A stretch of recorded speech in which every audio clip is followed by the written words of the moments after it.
ஊர்ல இருக்கிற எல்லாருக்கும் வயசு ஏறிட்டே போனாலும் இந்த பானுமதிக்கு மட்டும் வயசு ஏறதே இல்ல. இப்போ எல்லா மேக்கப் திங்ஸையும் யூஸ் பண்ணிட்டு எல்லாத்தையும் காலி பண்ணிட்டான். இப்போ நான் யூஸ் பண்ணணும்னா ஒண்ணு கூட இல்ல. ச்சே, எனக்கு ஒண்ணுமே இல்ல. கல்பனா, என்ன? நாளைக்கு ராம்க்கு பிறந்த நாள் தெரியும். அதுக்கு என்ன இப்போ? இல்ல கல்பனா, உன் அண்ணன் ராம்க்கு பர்த்டே கிஃப்ட் வாங்கலாம்னு இருக்கேன். நீ தான் கிஃப்ட் நல்லா செலக்ட் பண்ணுவியே, அதனாலதான் உன்னையும் கூட்டிட்டு போலான்னு இருக்கேன். வா, நாம போய் வாங்கிட்டு வந்துடலாம். நான் வரல. ஏன் கல்பனா, என்னாச்சு? நான் உன்னை கிஃப்ட் வாங்க தானே கூப்பிடுறேன். அப்பயே வரலங்கிற? நான் தான் வரலன்னு சொல்றேன்ல. சரி, நீ வரலன்னா பரவாயில்ல. அட்லீஸ்ட் என்ன கிஃப்ட் வாங்கணும்னு அதை சொல்லு, நான் போய் வாங்கிட்டு வரேன். ஓ, சொல்லணுமா? சொல்லவா? 10 பவுன்ல அழகான ஒரு செயின் வாங்கிக்கோ.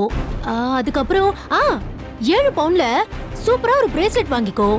அதுக்கப்புறம் 5 பவுன்ல ஒரு மோதிரம் வாங்கிக்கோ. வாங்கிட்டு வந்துறியா? கல்பனா, ஏன் சக்தி ஏத்த மாதிரி சொல்லணும்னா நீ பாட்டு சொல்லிக்கிட்டே போற. ஓ, உன் சக்திக்கு ஏத்த மாதிரி சொல்லணும்ல. சொல்றேன். நீ வீட்டுக்கு முன்னாடி ஒரு கடை வச்சிருக்கல? சாரி, பிரம்மாண்டமா ஒரு கடை வச்சிருக்கே, அந்த கடைக்கு போ. அந்த கடையில இருந்து ஒரு டஜன் பனியன் எடுத்துக்கோ. அந்த பனியனை அழகா கிஃப்ட் ராப் பண்ணிட்டு நீயே போய் கொடுத்துட்டு வா. கல்பனா, எல்லாத்துக்குமே ஒரு லிமிட் இருக்கு. போயும் உன்கிட்ட கேட்டேன் பாரு. ச்சே,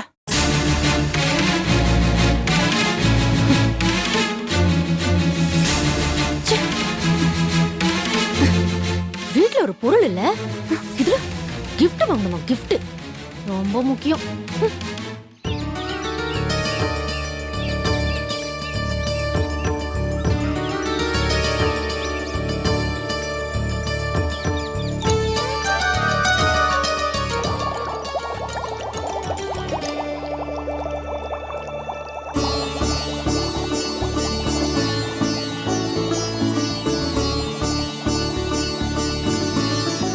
இன்னைக்கு அவருக்கு பிறந்த நாள்.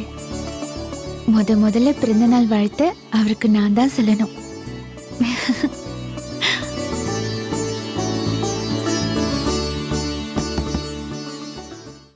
Come in.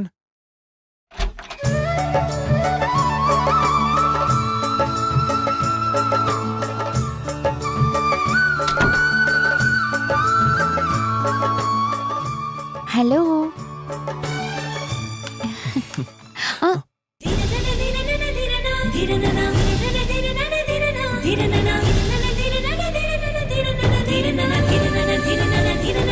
Happy birthday.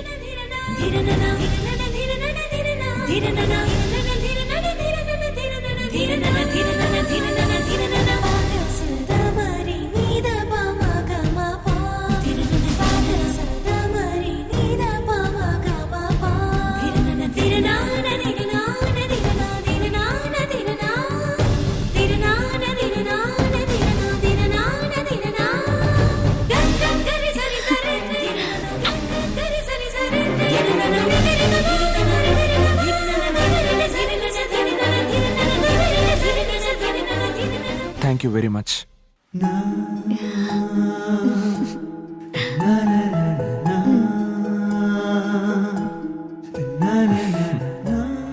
Sita,